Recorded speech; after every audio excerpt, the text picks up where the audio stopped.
My special family tradition.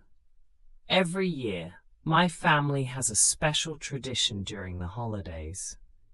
We bake cookies together. Today, we gathered in the kitchen to make our favorite chocolate chip cookies. My mom measured the ingredients while I mixed the dough.